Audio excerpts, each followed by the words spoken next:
Muito boa noite, graça e paz para o seu coração. Que bom estar aqui com a família, glória a Deus por isso. Eu quero compartilhar uma palavra com vocês, vamos passar para o Ministério da Palavra. Quero ser bem objetivo aqui também. Juízes capítulo 7, quero que você leia comigo 2 versículos só, em Juízes 7. Na verdade isso aqui é um sonho, É um sonho que alguém está contando para o seu companheiro. E a gente vai falar em cima disso aqui. Juízes 7, 13 diz assim: chegando Gideão, eis que certo homem estava contando um sonho ao seu companheiro.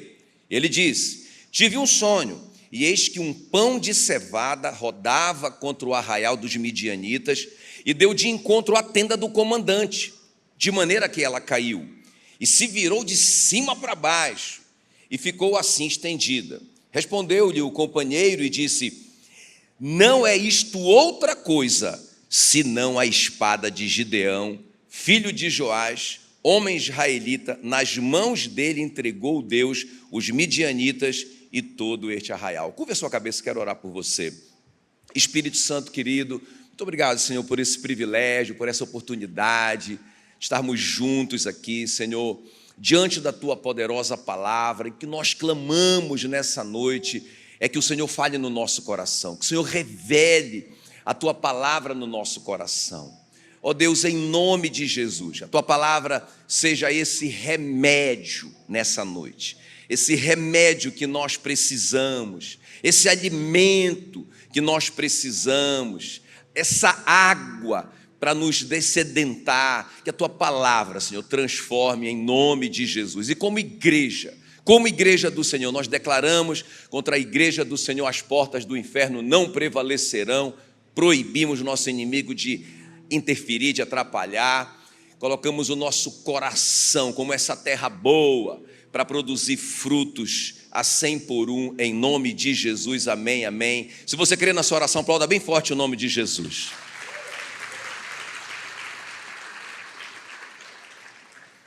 Muito bem, eu quero falar um pouquinho então desse sonho aqui do Gideão. Deixa eu só contextualizar a história para você entender sobre o que eu quero falar.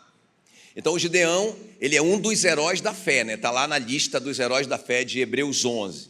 Então é importante a gente lembrar desse homem, porque no Novo Testamento considera ele um homem de fé, uma fé para a gente realmente ter como um referencial para a gente. Então o Gideão, a história fala que por 7 anos os israelitas estavam sendo oprimidos pelos midianitas, Então era uma opressão tão poderosa que eles chegavam, os midianitas, como uma multidão de gafanhotos. Eles comiam tudo que Israel produzia, mas o que sobrava eles destruíam só de maldade. Então eles ficaram numa situação de miséria absoluta, escondidos em cavernas, Quer dizer, um desespero mesmo. Começaram a orar, desesperados, buscar a Deus, e Deus então levanta esse homem, o Gideão, como um herói nacional, Um homem que vai realmente liderar a nação para uma grande vitória. E aí Deus fala com Gideão, chama o Gideão, diz para ele assim: vai nessa tua força e livra Israel da mão dos midianitas. Então Deus não só deu uma ordem, mas deu uma promessa: vai e você vai livrar, vai que vai dar certo, Eu estou contigo. E aí o Gideão se sentiu insuficiente, ele se achava muito pequeno. Ele mesmo disse: a minha família é a mais pobre, eu sou o mais pobre da casa do meu pai, não tem como o Senhor me usar, me dá alguns sinais aí para saber que é o Senhor falando comigo mesmo. E Deus deu um monte de sinais para o Gideão. E depois que Deus deu tanto sinal para o Gideão ainda estava se sentindo esse cara, Esse cara incapaz de cumprir aquela missão, de fazer algo tão grande, Uma coisa assim internacional. Ele se achava tão pequeno para aquela missão. Então Deus falou assim para ele, assim: olha, se você está com medo ainda, vai você e o seu servo Purá, e você vai ouvir o que eles estão falando, o que o inimigo está falando de você, Então eles vão escondidos e ouvem esse sonho. Presta bem atenção. Eles ouvem esse sonho. Então: se temes atacar, desce com teu servo Purá e ouvirás o que dizem.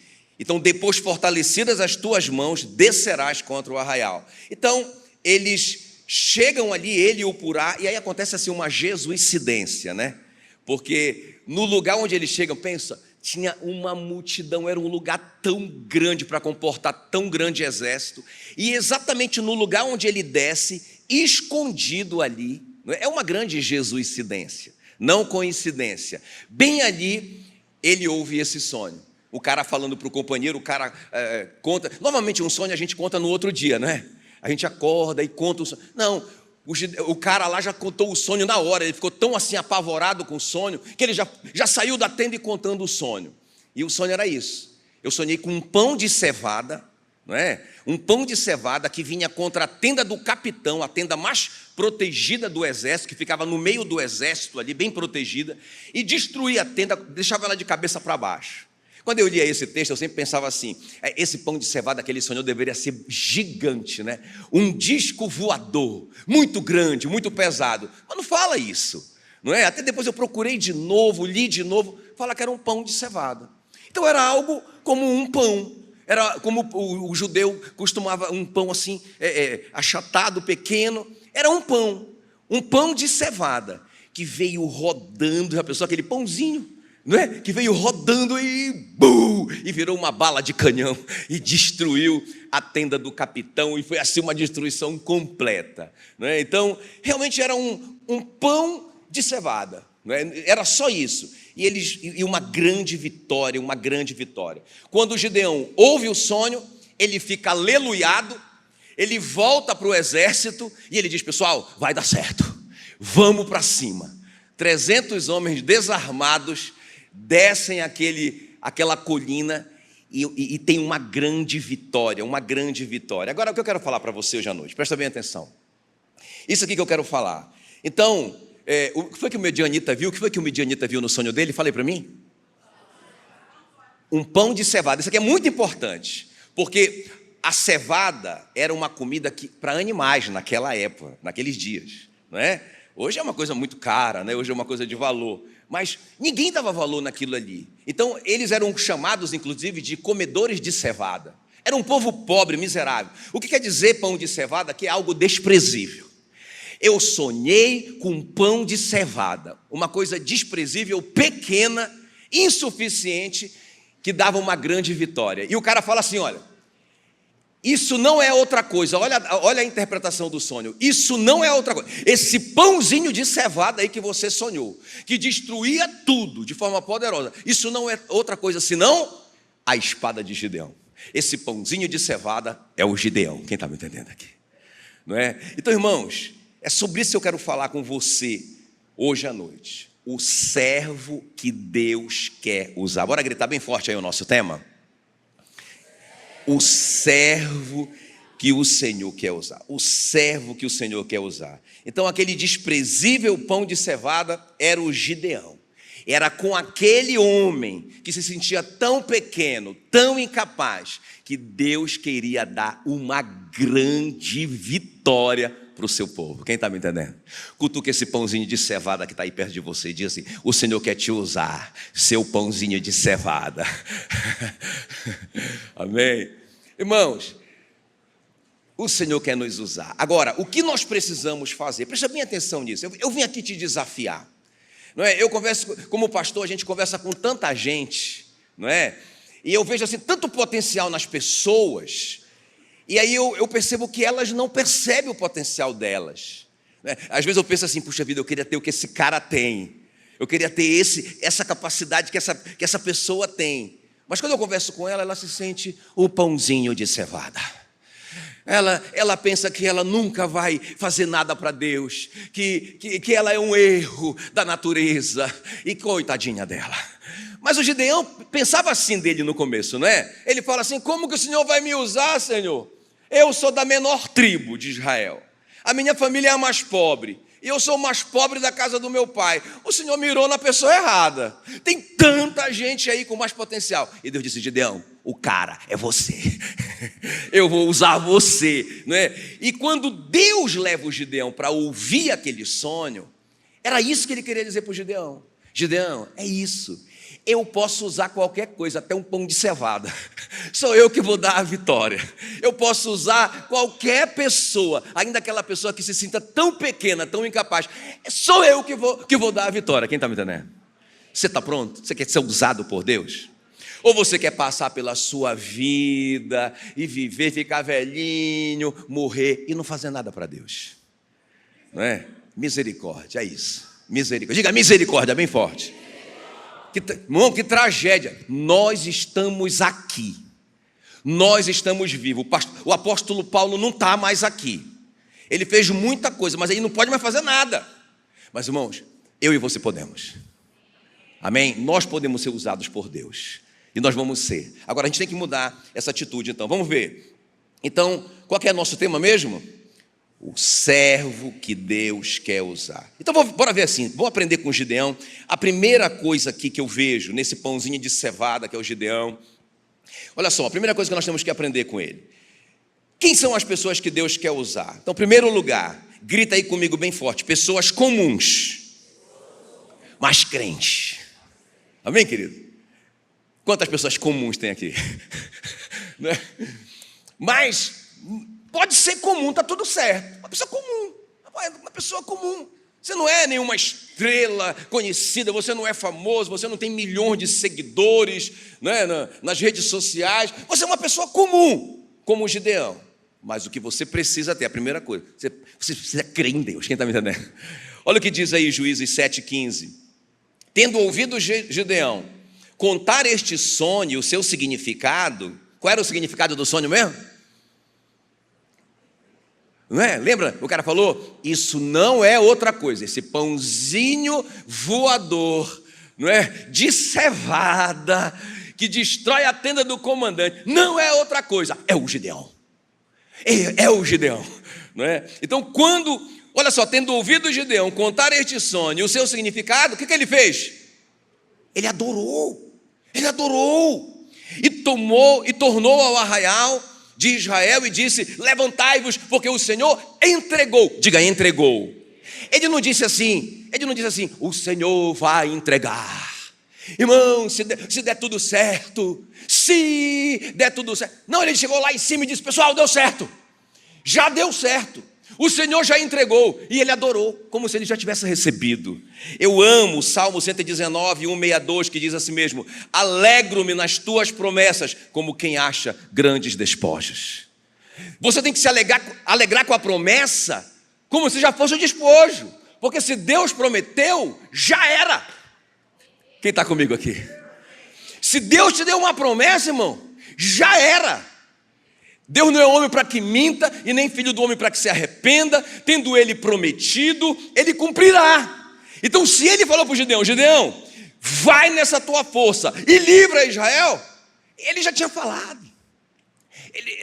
E o Gideão, quando ele ouve o sonho, era só a confirmação. Eu sou um pãozinho de cevada. Mas Deus vai usar esse pãozinho de cevada para dar uma grande vitória para Israel, não é? E ele adora, mas o dinheiro não caiu na conta dele ainda. Estão comigo aqui? Ele adora e o problema não está resolvido ainda. Ele adora, mas o exército midianita está acampado, a Bíblia diz, como incontáveis como a areia da praia do mar. Não está nada resolvido, mas ele já está adorando. Não está nada resolvido, mas ele diz para o pessoal, o Senhor entregou, o passado já deu certo. Irmão, nós podemos ser pessoas comuns, está tudo bem, mas nós temos que crer no nosso Deus. Se ele disse, já era. A Bíblia diz que Deus escolheu as coisas humildes do mundo e as desprezadas e aquelas que não são, para reduzir a nada aquelas que são, a fim de que ninguém se vanglorie na presença de Deus. Sabe, se Deus usasse uma bala de canhão, não é? Se aquele pão de cevada fosse um pão que virasse bala de canhão, já pensou? Um pão que explodisse, um pão dinamitado, a glória seria do pão, irmãos.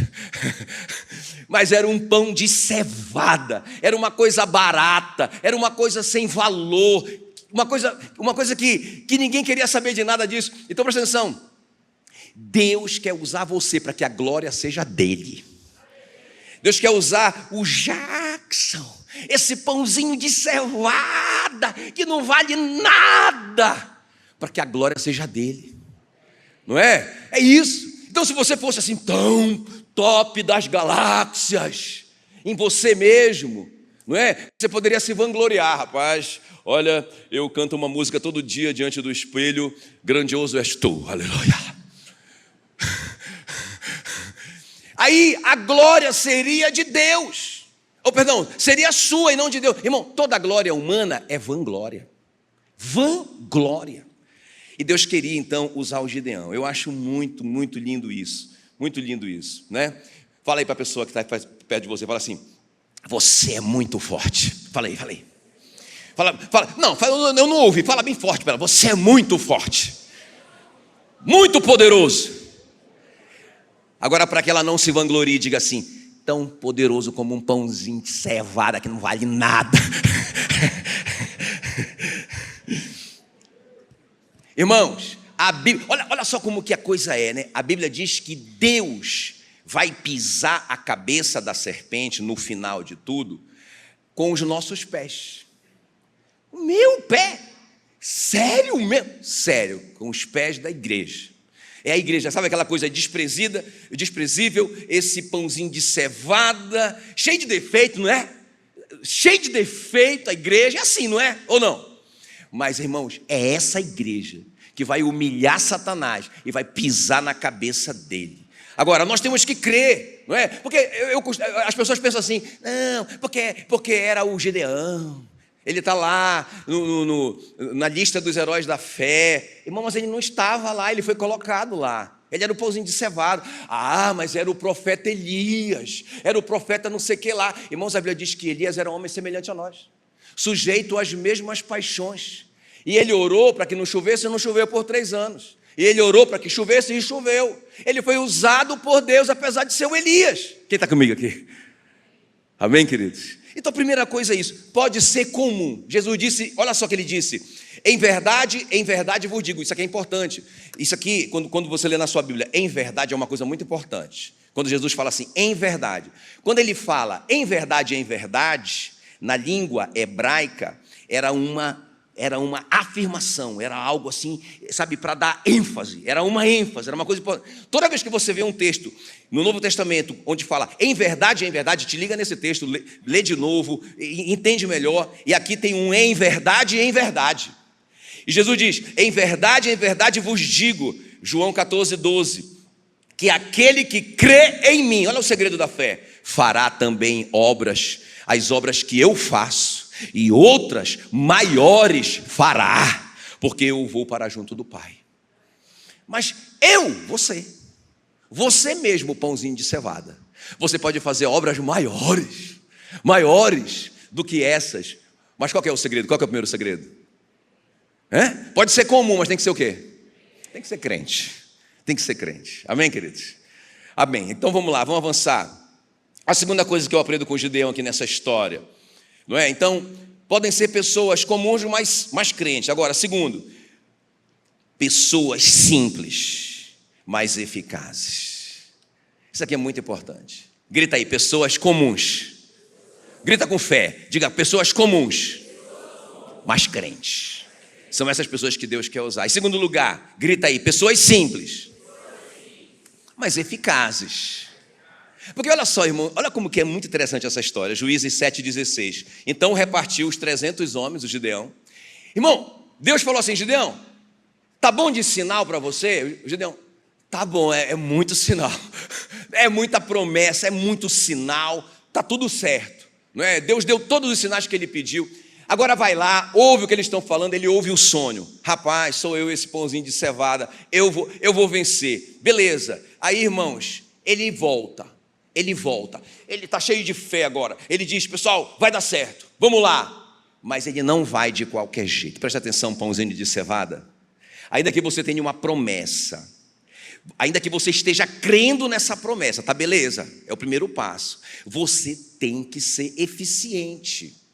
Não é? Porque eu acho muito interessante, porque olha só, ele reparte o exército, os 300 homens que ele tem, que não tem armas, ele só tem cântaros, tochas e cornetas. Não tem arma, não tem espada, não tem lança, não tem nada. Mas ele sabe que ele vai vencer, ele não sabe como. Pensa bem, mas ele não vai de qualquer jeito. Porque ele poderia chegar lá em cima e falar assim: pessoal, vamos lá, Deus vai entregar o exército midianita na nossa mão, vamos lá agora. Não, ele tinha uma estratégia. Quem está comigo aqui, ó? Qual era a estratégia? Ele falou assim: pessoal, pegue os cântaros vazios, coloque a tocha dentro do cântaro. Você já se perguntou por que isso? Por que o Gideão mandou colocar a tocha dentro do cântaro? Qual que era a ideia? Qual que era o plano? Tinha que ser surpresa. Porque se ele estivesse lá em cima com a tocha, os caras aqui embaixo iam ver aquele movimento e o pensar: é um exército, não é? Nós estamos sendo atacados. Então eles colocaram a tocha dentro do cântaro para que quebrasse o cântaro na hora que o Gideão desse o sinal. Então eles iam aparecer do nada, ia ser uma surpresa. Irmãos, eu acho tremendo, sabe, estratégia. Fala assim bem forte: estratégia. Essa palavra é muito importante, irmão. Você tem uma estratégia, você tem um plano, não é? Eu tenho uma promessa, Deus falou. Sim, beleza, pãozinho de cevada, está tudo certo, mas você tem que ser excelente. Se é para ser pãozinho de cevada, tem que ser um pãozinho bem feito, limpinho. Quem está comigo aqui? Não é? Um pãozinho, sabe, bem arrumadinho, cheiroso, com uma cevada nova, bem assadinho, nada de pão queimado, nada de pão velho, nada de pão sujo.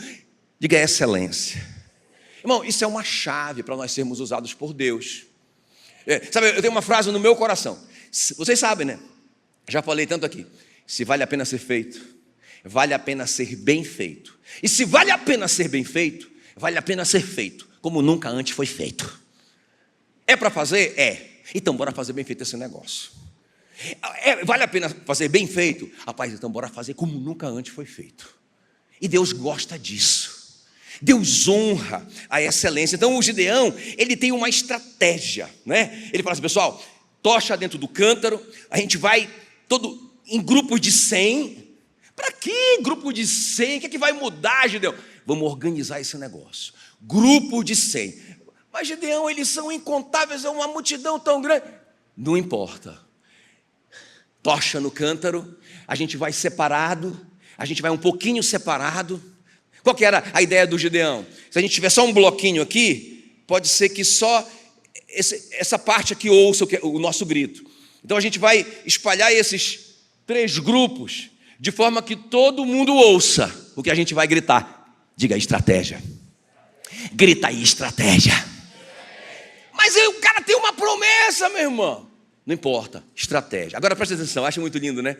Porque aí eles vão descer sem armas, com a tocha no cântaro, e o Gideão vai dizer assim: quando eu der o sinal, quando eu gritar, vocês vão quebrar o cântaro, aí vai aparecer a luz. Não é? Vai ser um susto nos caras. Vai aparecer a luz, e vocês vão gritar: pelo Senhor e por Gideão. Aí, irmãos, se você considerar isso, meu Deus do céu, isso aqui é tão pequeno diante daquele grande exército. Mas eu creio que é isso, Deus quer a nossa obediência, quer a nossa fé, quer a nossa excelência. Olha, deixa eu falar, uns plantam, outros regam, mas o milagre do crescimento vem de Deus. Mas você tem que plantar com excelência, você tem que regar com excelência. Não, Deus vai dar o crescimento, joga essa semente aí de qualquer jeito. Não, você tem que ter uma terra boa, você tem que ter um fertilizante, você tem que irrigar, você tem que fazer sua parte. Aí Deus vai fazer o milagre do crescimento. Entende, irmãos? Sabe, a Bíblia diz: viste um homem perito na sua obra, entre os reis será posto. Ele não será posto diante de homens de baixa sorte, não é? A Bíblia fala assim que nós temos que fazer as coisas aqui na terra, não é, para os homens, como se fosse para Deus, sabendo que é Deus que vai nos dar recompensa. Onde você está inserido? Onde você está trabalhando? O que é que você está fazendo? Se você for fiel no pouco, você vai ser colocado sobre o muito, pãozinho de cevada. Quem está me entendendo aqui? Eu não vou fazer porque eu não vou enriquecer esse patrão. Eu não vou fazer porque não sei o que, o fulano lá é corrupto. Então, não interessa, meu irmão. O seu negócio é com Deus. E a Bíblia diz, não é? Colossenses 3, 23 e 24. Para que tudo que nós formos fazer, nós fazermos de todo o nosso coração, como para o Senhor e não para homens, sabendo que o Senhor nos dará a recompensa. Diga excelência. Excelência, eficácia, não é? O pãozinho de cevada tão excelente atingiu a tenda tão protegida do capitão, de modo que ela ficou de perna para o ar. Bom, aquele pãozinho de cevada realmente excelente, foi muito poderosamente usado por Deus. Quem está comigo aqui ainda? O que é que a gente tem que fazer para ser usado por Deus? Quem quer ser usado por Deus poderosamente nessa geração?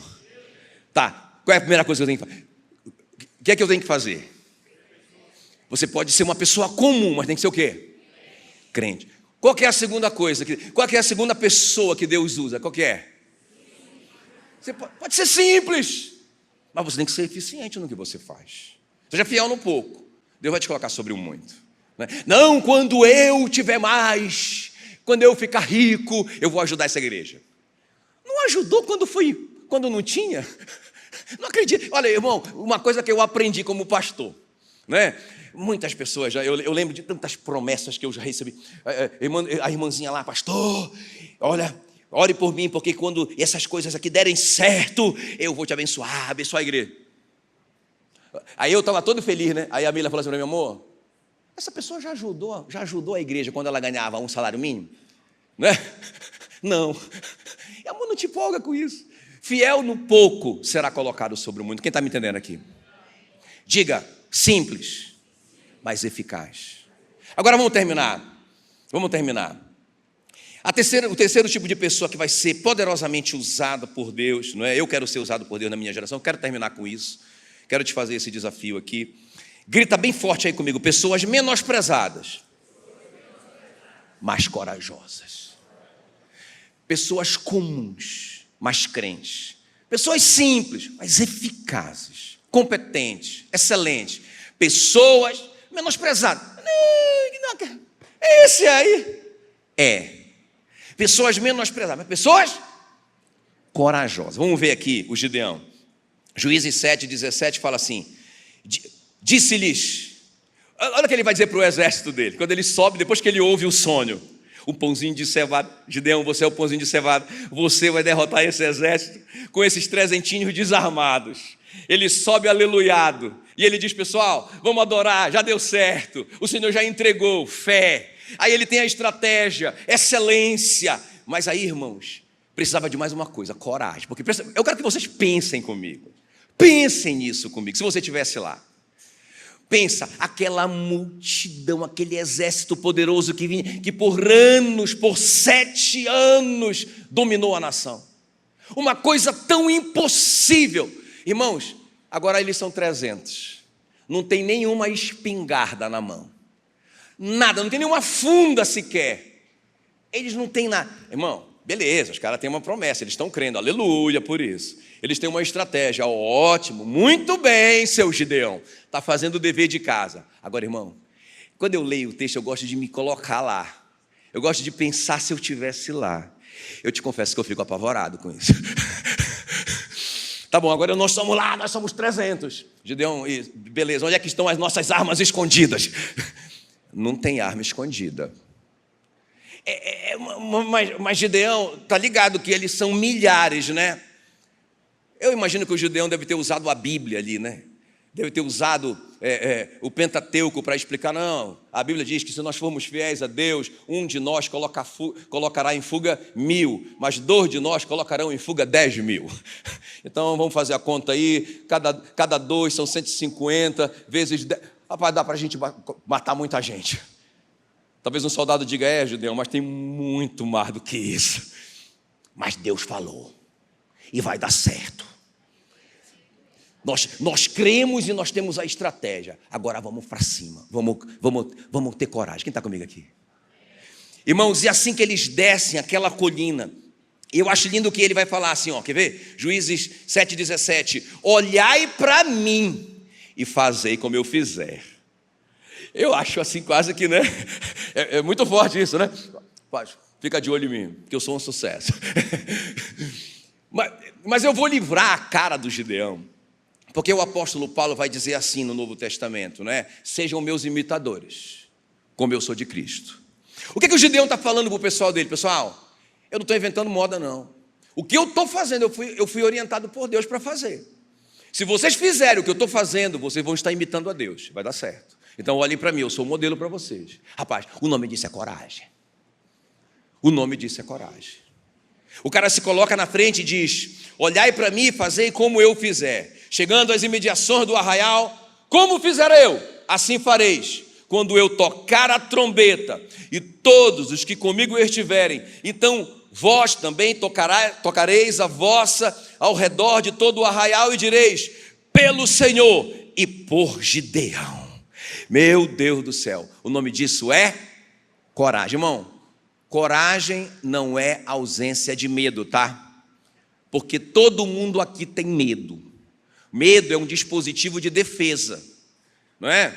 Se você está lá em cima da montanha e você vê o negócio lá embaixo, o medo vai te proteger de arriscar a sua vida. O medo é bom. Agora, o medo não pode nortear o seu destino, ele não pode paralisar você. Então, qual é o chamado aqui? Enfrente o seu medo. Irmão, eu vou te falar uma coisa. Eu não tenho nem essa pergunta eu não vou fazer para o Gideão quando eu chegar no céu, não é? Nem tenho dúvida disso. O Gideão estava apavorado, porque eu estaria. Ele estava apavorado, não é? Mas ele enfrentou o medo dele, ele foi para cima. Eu acho muito interessante isso, irmão, porque olha só, quando Deus envia o Josué, logo depois que o Moisés morre, o Josué está apavorado, porque o Josué era o cara que abria o mar, que fazia chover codorna, não é? Era o cara, o Moisés, perdão, né? O Moisés, né? Eu falei Josué? Então, o Moisés, né? Abria o mar, fazia chover codorna, tirava a água da rocha, o cara era sensacional.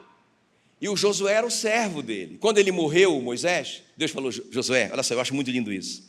Olha o que Deus vai falar para o Josué. Josué 1,6: seja forte e seja corajoso.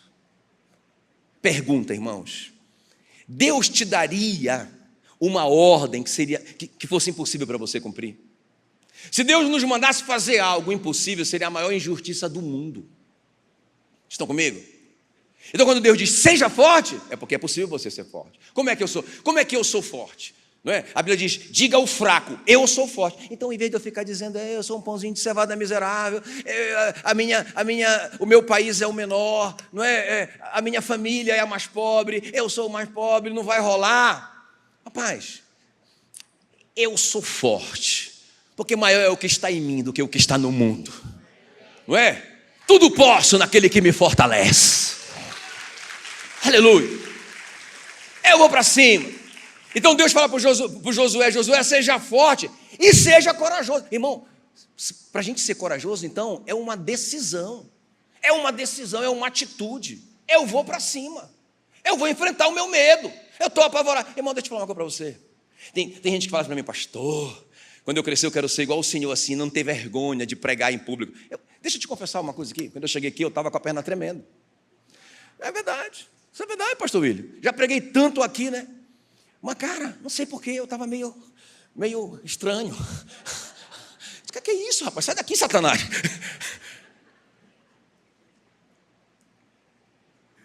Mas é isso, irmão. A gente tem que se enfrentar. Tem que ir para cima. Não é? Eu lembro uma vez que o pastor Genildo, ele ia pregar num estádio de futebol, lá em Monte Alegre. Era uma conferência da paz, né? Conferência da paz lá no estádio. E aí aconteceu uma coisa muito grave lá e tal, e o pastor Genildo teve que ir embora, teve que viajar. E aí, o que aconteceu? Todos os pastores da Missão Paz, do Presbitério de Governo Nacional, estavam resolvendo esse problema, que foi assim, um problema muito grave na igreja, no Brasil. E então o pastor Genildo não tinha ninguém, né, para mandar para lá. Quem sobrou? O pão de cevada. Rapaz, ele disse: Jackson, não tem ninguém para eu mandar para lá, tem que ser você. Rapaz, eu tinha assim, 2 dias para me preparar. E eu cheguei lá, irmão, eu não estava apavorado, eu estava desesperado. Quando me entregaram aquele microfone para eu pregar para aquele mundo de gente, não é? Eu fui apavorado, mas eu fui. Então, deixa eu te falar uma coisa: não tenha medo, vai para cima. Vai para cima. Eu nunca esqueço, sabe, irmãos, uma história que eu ouvi que marcou minha vida. Porque eu sempre fui assim, sempre tive muita luta com a timidez e de enfrentar, ainda mais quando eu não conheço a pessoa, que eu vou conversar com ela. Estou me abrindo aqui. Por favor, não grave isso, tá? Para o pessoal ficar pensando que eu sou assim muito extrovertido, né? Rapaz, é uma luta diária que eu tenho. Aí eu lembro que eu ouvi essa história, rapaz, foi assim tão revolucionário para mim, que o cara estava procurando o emprego no zoológico, né? Aí o cara falou assim, olha, não tem emprego assim, mas só tem emprego de gorila. Como assim emprego de gorila? Você se veste de gorila e fica fazendo lá, imitando o gorila e tal. Aí ele, rapaz, onde é que eu assino? E ele começou, né, o primeiro dia de trabalho, ele é meio inexperiente, como gorila né, inexperiente. Rapaz, aí ele acabou caindo na jaula do leão. Rapaz, o leão veio para cima dele, meu irmão. E ele desesperado, gritando, mas ninguém ouvia, porque ele estava dentro daquele troço lá. E ele gritando e querendo abrir ali o fechicler dele. E aí o leão falou com ele, fica quieto aí, rapaz, que eu também não sou leão. Deixa eu falar uma coisa, irmão. Sabe o que eu aprendi? Que dentro desses leãozão aí, poderosão, tem uns caras apavorados. Igual você. Entende? Esses caras famosos, poderosos e tal. E não sei quantos seguidores e milhões. Irmão, vai pro mesmo buraco. Vai apodrecer do mesmo jeito. E se não tiver Jesus, vai perecer no inferno. E nós temos que ter coragem de enfrentar esse pessoal. Faz cara de corajoso aí. Porque a Bíblia diz, seja corajoso, Josué. E aí, deixa eu terminar. Fala assim, ó, seja forte, seja corajoso. Aí olha o que Deus vai falar para o Josué. Josué 1,6. Porque tu farás. Josué, tu farás este povo herdar a terra que sob juramento prometido era o Senhor.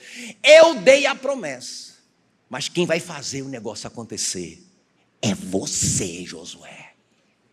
Eu sempre lia esse texto e dizia, não, será que não teve um erro de tradução aqui? Será que, cara, Deus falou isso para o Josué mesmo? Falou, irmão. Olha, as traduções que eu pesquisei, é isso mesmo, tu farás. Aponta para esse pãozinho de cevada aí e diz assim, tu farás. Fala assim para esse pãozinho de cevada assim, você vai destruir a tenda desse capitão do Satanás. Fala para ele. Você vai ser usado por Deus. Tá? Pessoal, olha aqui para mim. Olha aqui para mim. Pessoal, nós estamos carecendo de coragem para esse tempo. Presta atenção que eu vou te falar aqui agora. Eu te preparei para te dizer isso aqui, ó. Presta atenção. Irmãos, nós vamos precisar de coragem nesses últimos dias. Escreve o que eu estou te falando aí. Agora eu quero ser seu profeta. Não é? Esses dias eu estava lendo Apocalipse 2:10. Eu quero que vocês me acompanhem. Não tenham medo. Deus falou.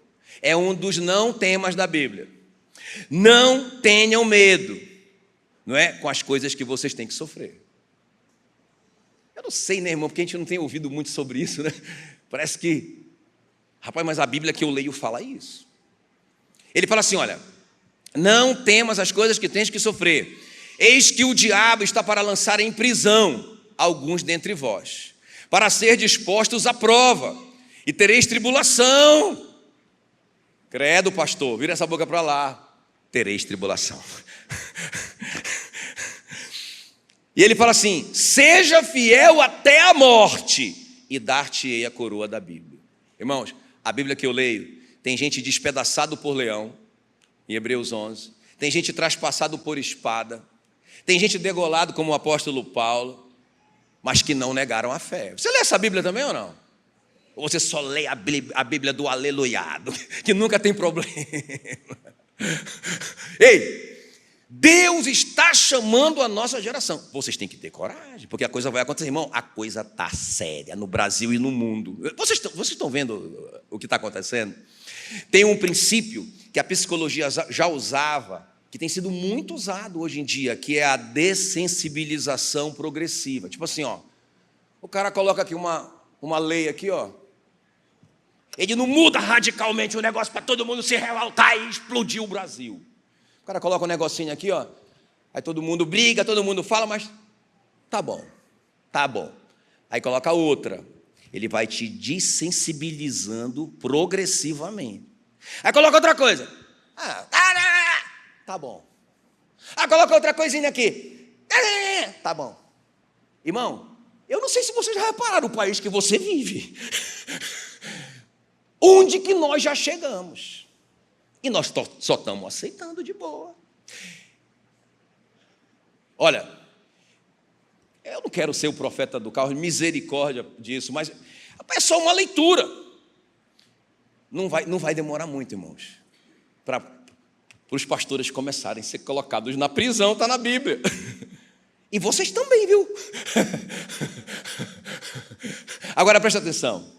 Eu vim te inspirar, eu vim desafiar você a ter coragem. Não desista. Não desista. Até tem uma história de um cara que eu gosto demais dele, da história dele, o Policarpo de Esmirna. Ele foi discípulo do apóstolo João. Ele viveu 69 depois de Cristo, de 69 a 155 depois de Cristo. Esse cara foi um mártir da igreja, um pai da igreja, né? E aí ele foi preso e ele foi condenado à fogueira. E quando ele estava lá para ser queimado, não é, o carrasco falou assim para ele: Policarpo, tudo o que você precisa fazer é negar sua fé e a sua pregação e blasfemar, não é, e falar mal de Jesus. Eu livro sua cara. Diga assim: coragem. Quais são os servos que Deus vai usar? Os que creem, os que são excelentes e os que são corajosos. Olha a resposta do Policarpo. Ele disse assim, essa frase é famosa, eu quero que vocês leiam, coloca aí para mim. Ele disse assim: há 86 anos o sirvo. Irmão, ele está amarrado para ser queimado, não é? Quando você lê essas histórias, tenta se colocar no lugar do cara. Vai acender uma fogueira debaixo de você, vai começar a arder seu pé, vai queimar você, devagarinho. O cara sabe disso, ele vai dizer assim: olha, há 86 anos o sirvo, ele nunca me fez nenhum mal, como eu poderia blasfemar contra o meu rei que me salvou? O nome disso é coragem. E tem outro cara que faz parte da história, que é o John Hus. Hus quer dizer ganso em tcheco, né? Hus não é como é que chama o sobrenome dele, é porque quando ele pregava todo assim, parece um ganso. Um pão de cevada. Um cara que falava mal, um cara meio estranho, um cara meio... E chamaram ele de Hus, não é? Chamaram ele de o ganso, João Ganso. Deus usa até o João Ganso. Agora escuta bem, quando ele foi preso, né? Porque o que é que o John Hus pregava? Ele pregava contra as indulgências. Vocês lembram disso? O que era indulgência? Irmão, pensa, era isso que acontecia. O cara, por exemplo, ele comprava a salvação dele, ele comprava um documento que garantia a salvação dele, o nome disso era indulgência. Ele podia comprar, inclusive, a indulgência ou a salvação de pessoas que já tinham morrido. Claro que era mais caro, lógico, né? Mas se ele quisesse ser enterrado perto do apóstolo Paulo ou do Pedro, se ele quisesse um lugar especial, ele tinha que ser enterrado numa grande catedral. Mas aí, irmão, eram só os bilionários. E a igreja enganou o mundo com essa mentira, fazendo o quê? Fazendo que a igreja não lesse a Bíblia. Proibido para o leigo, para o homem comum, ler a Bíblia. Irmãos, só não é proibido hoje, mas a igreja continua não lendo a Bíblia.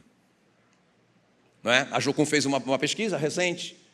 5%, pesquisou só pastores, 700 pastores espalhados pelo Brasil. Resultado da pesquisa: 5%, daqueles pastores ali, 5% liam a Bíblia 5 minutos por dia. Agora imagina a igreja. Então veja bem, quando John Hus foi preso, porque ele pregava contra as indulgências, e aí ele estava na fogueira também, eu acho muito lindo o que ele vai dizer, porque ele já estava todo amarrado ali para ser queimado também, e aí ele vai dizer uma coisa que ficou famosa na história, e se cumpriu essa profecia. Ele disse: vocês podem queimar o ganso, mas daqui a 100 anos ouvirão um cisne que não poderão calar. Irmão, exatamente 100 anos depois, nasceu um cara chamado Martinho Lutero, e ele fez a mesma obra do John Hus. Ele pregou contra as indulgências, contra as mentiras da falsa igreja. Ele só não foi morto como o John Huss, porque um príncipe da Saxônia raptou ele para o bem, e escondeu ele num castelo, e foi ali que ele traduziu a Bíblia para o alemão, para que a Bíblia pudesse ser lida pelo leigo, por todo mundo. Essa é a reforma protestante. Irmão, Deus usa qualquer um que crê, que faz a sua obra com excelência e que tem coragem para ir para cima. Se a gente ficar sentado, irmãos, não vai acontecer nada no nosso país. Olha, deixa eu te falar uma coisa, o desafio aqui é para algo grande. O Gideão achava que ele não podia fazer algo grande, participar de um mover nacional, internacional, não é para mim. Ei, Deus está nos chamando para algo grande, irmãos. Quem está comigo aqui? Quem quer ser usado por algo grande na sua geração? Fique em pé no seu lugar, fique em pé no seu lugar.